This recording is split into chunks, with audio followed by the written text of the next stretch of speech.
12वी वाणिज्य शाखेच्या उत्तरपत्रिका जडित प्रकरणात संबंधित शिक्षिका आणि महाविद्यालयाच्या प्राचार्याविरोधात विरारच्या बोडीज पोलीस ठाण्यात गुन्हा दाखल करण्यात आला आहे। 25 फेब्रुवारी रोजी शिक्षिका प्रिया रॉड्रिक्स यांनी बेकायदेशीरपणे या उत्तरपत्रिका घरी तपासणीसाठी आणल्या होत्या। मात्र 10 मार्च रोजी त्यांच्या घराला लागलेल्या आगीत यातील 175 उत्तरपत्रिका जळून खाक झाल्या होत्या।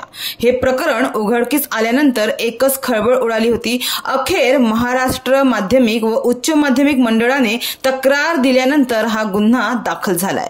प्राथमिक चौकशीत प्राचार्या मुग्धा लेले आणि शाळेच्या शिक्षिका प्रिया रॉड्रिक्स यांनी नियमांचा भंग करून उत्तरपत्रिका तपासणीसाठी घरी दिल्याचे आढळून आले। त्यानुसार या दोघींविरोधात भारतीय न्याय संहितेच्या कलम 198, 223 अ, 324(3) यासह सार्वजनिक मालमत्तेचे नुकसान प्रतिबंधक कायदा 1984 च्या कलम 3(1) अन्वये गुन्हा दाखल करण्यात आला आहे। लोकसेवकाने दिलेला आदेश न बाळगता आदेशाची अवहेलना करून सार्वजनिक मालमत्तेचे नुकसान केल्याप्रकरणी हा गुन्हा दाखल झाला आहे। उत्कर्ष माध्यमिक विद्यालयाच्या प्राचार्या मुग्धा लेले आणि शिक्षिका प्रिया रॉड्रिक्स यांच्या विरोधात हा गुन्हा दाखल झाला आहे। मात्र प्राचार्य आणि शिक्षिकेला भारतीय नागरिक सुरक्षा संहिता 2023 प्रमाणे नोटीस देऊन सोडण्यात आलं आहे। 12वी वाणिज्य शाखेच्या ज्या 175 उत्तरपत्रिका जळाल्या होत्या त्या तपासून त्यांचे गुणही देण्यात आलेले होते, अशी माहिती शालेय